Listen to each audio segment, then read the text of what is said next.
Good morning, fellow Mars One supporters. Austin to Mars here on Mars Monday, wishing you a happy Mars Monday. Have you voted for your favorite Martian today?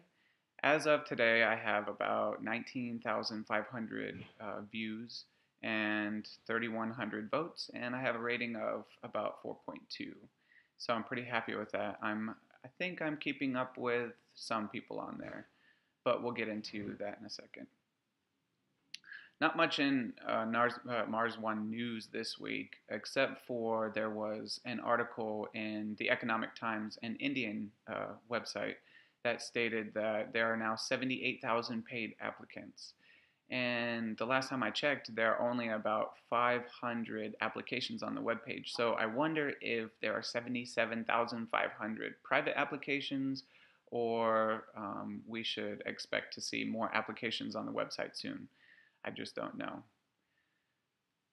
Speaking of applicants, there's been some evidence this week that there's a vulnerability in the Mars One voting process, and it seems that if you put your web browser into private mode or incognito mode or whatever Internet Explorer calls it, the cookies are not stored on your computer, and the fact that you vote, a user votes, is stored in that cookie. So if it doesn't store the cookie, then a user can continue to vote over and over.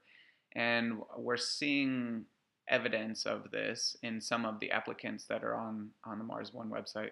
One guy has 2 million votes and 15,000 page views, and there are many applicants that have hundreds of thousands of votes with not many page views.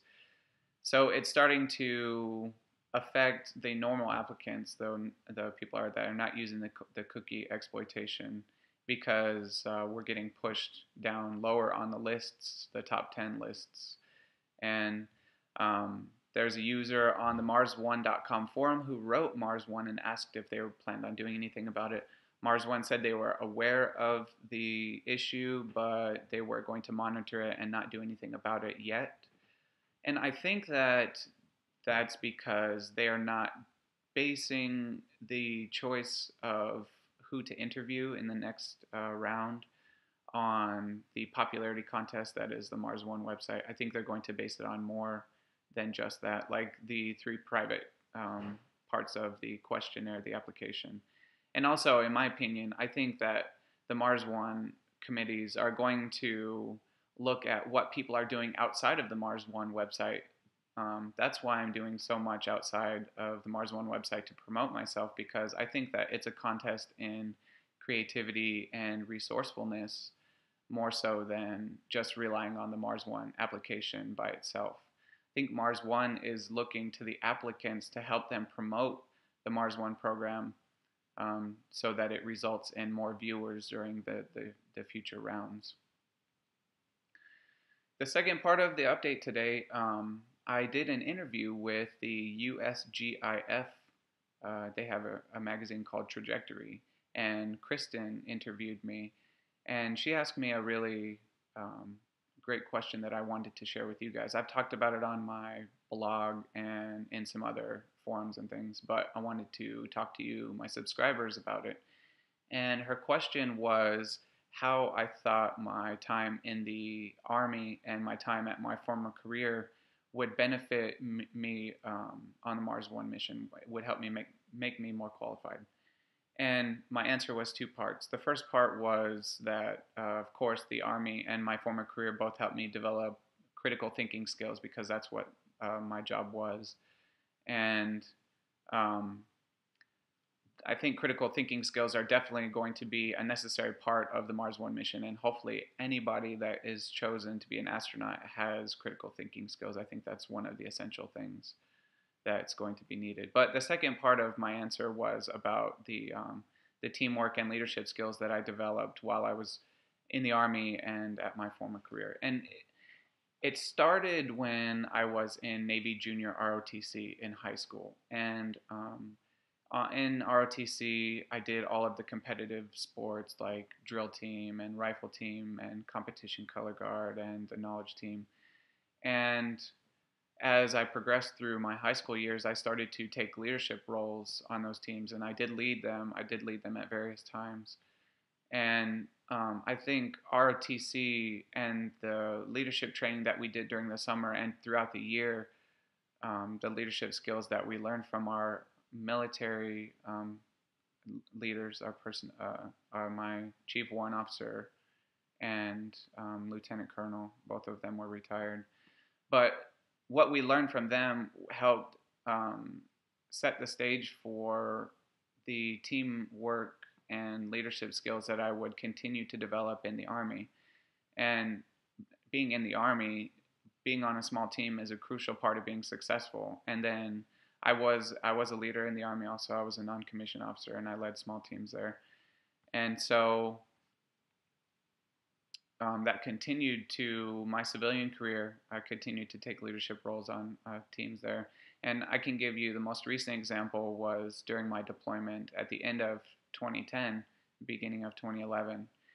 And I led a medium-sized team. We were spread out all over Afghanistan, and it was an IT support team. We supported a large amount of computer hardware and software, satellite communications equipment, and networking equipment, and servers. And we supported analysts who supported the military, and the military ran 24 hours a day, 7 days a week.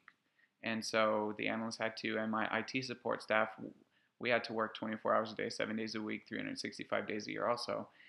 And I think that working in that environment, I've worked in that environment many times, and I've led teams in that environment many times. But I think that experience helped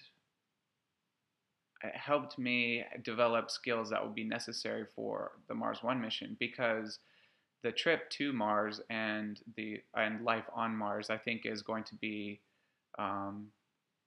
very similar. It's going to be 24 hours a day, or how many hours Mars has in their day, but that amount of hours in a day, 7 days a week, for the whole year.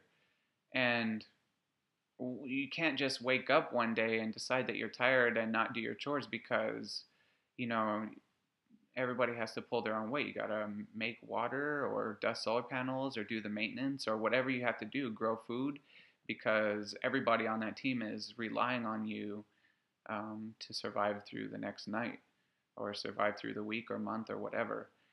And so I think that the teamwork and leadership skills that I learned in ROTC and in the Army and at my former government career all will play a part in me being successful on the Mars One team.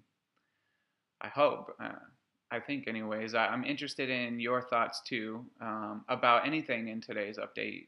Give me thoughts on what you think about the cookie vulnerability, and give me thoughts about what you think about teamwork and leadership skills being necessary to be successful on the Mars One mission. So that's it. Please visit my website, austin2mars.com, to support me or ask me any questions. Give me ideas for next week's update. Otherwise, I will see you guys next Monday. All right? Bye. We boldly go beyond the moon. Our mission starts